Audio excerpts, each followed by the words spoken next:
Yeah. I read also you guys have this legendary player, Dusty Martin. Absolute star.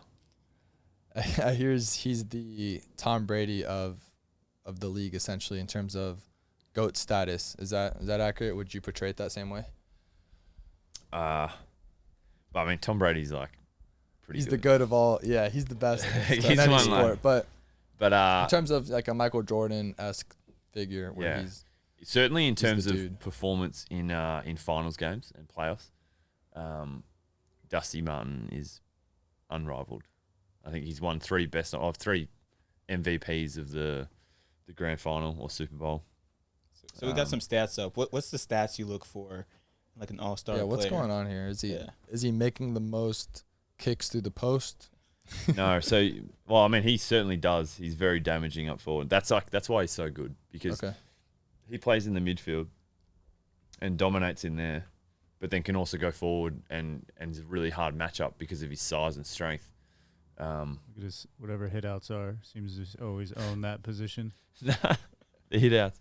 That's the ruck position. That's actually really bad for a ruck. It says disposals, kicks, disposals, handballs. Yeah, disposals is probably the number one category. But you want to look at efficiency too. So someone might have like 40 disposals, but be running at like 63% efficiency.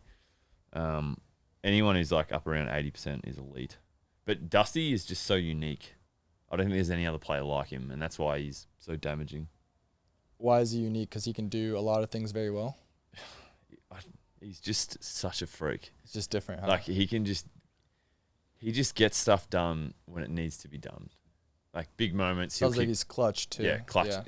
Man, some of the goals he's kicked from like the boundary, it's just incredible.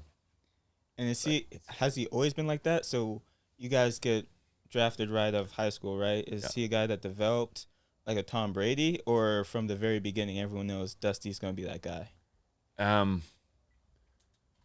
Yeah, I think like, because so me and Dusty were in the same draft, and he was like, everyone knew he was going to be a star, and then I think like over the journey he's just grown so much as a player and has now become a really good leader at Richmond in the way he approaches his training and his professionalism. But man, he's just like, I don't even know how to describe how good he is. Like, he's so good. Yeah. How about his? We were talking about his training too. I thought it was an interesting strategy he had. Yeah, well, he's just found a balance that works for him, and I mean, without COVID, he usually spends every off season in LA or in the States, and like, I mean, he does whatever he needs to do, and I think that's, again, comes back down to what he's found works for him, and that's like, he'll train super hard during the year and apply himself to the game really well, and but then we'll also let himself relax and celebrate and enjoy himself, and that's part of just being a human. So I think, whatever he's doing is working for him. So I'm in awe of what his output is right now. It's pretty impressive.